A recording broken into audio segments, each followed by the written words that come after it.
It's Election Day in Colorado. There are more than 150 voting centers open until 7 tonight. Once the polls close, we will be bringing you all the updates throughout the night on air and online.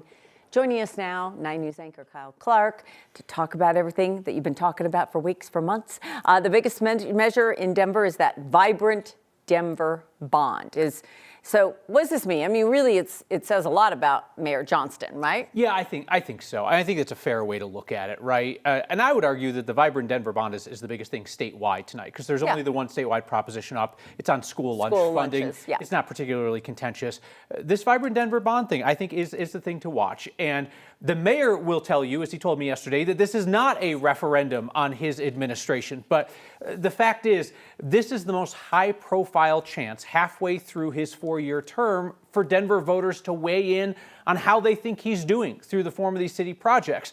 And I will note that when I talk to voters on this, I hear folks who don't like Johnston saying that they at least want to send a message by taking down a few of the 5 prongs of this bond, even if they say, hey, listen, even if I don't like what the mayor's doing, I want this infrastructure, or I want this housing investment.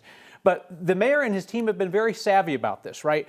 They saw what happened to the loan bond that failed a few years ago, the arena project that Mayor Hancock wanted. So what they've done is they try to package the controversial stuff with stuff that everybody likes. Denver voters have historically been pretty supportive of these bond packages. The recent exception was Mayor Hancock's proposal for an arena at National Western. Yes. Did you and your team learn any lessons from that failure? We did. I think one was how those items were packaged, and was there organized public support. There was a real organized public campaign against that. We've worked really hard. Not very well funded. Not very well funded, but well organized, with a lot of outspoken people on their behalf. I think we worked hard to have a really engaged public process on this bond to make sure people were all heard. And even if you wanted more things in it, we don't think there's broad groups of people that are mad about what's in it. There might be wanting other things that aren't currently in it, so that's been important to us. And I think the other one is just making sure that we are never taking anything for granted. We're working hard to be out there knocking doors. All right, so is there simmering discontent with the mayor and the city? There is. Has it coalesced into organized opposition to the Vibrant Denver Bond? I'm not sure that it has. What you just heard him say there is that they don't want to get caught napping. Mayor Hancock lost that arena project to only $8,000 in registered opposition against that. But perhaps the thought was that they kind of got caught sleeping, and that went down. You got to remember, historically, Denver voters have been supportive of bonds. All right, there are other measures we're watching tonight, but in these off-year elections, voter turnout can be low. What are we looking at today so far? I think it'll probably be low. You know, I think Denver tends to vote late, and there are a lot of votes in Denver, and there's also some of the most impactful stuff in the state up in Denver. So I think we have to wait and see how Denver comes in on this.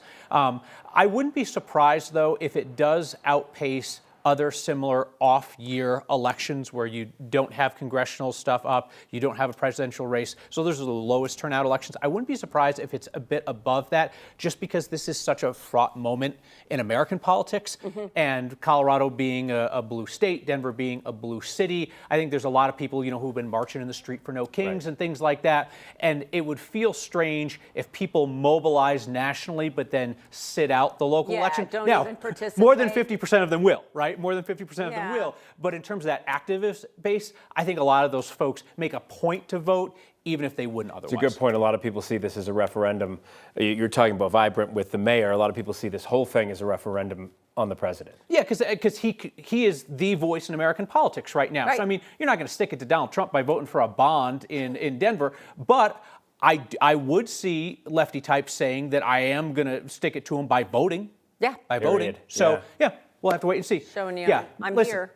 It's not the biggest night in politics, because if it was, then they wouldn't all be important, right? But, you know, there are some key things to watch tonight, and we'll get after it this evening. That'll be good. All right, Kyle, thanks.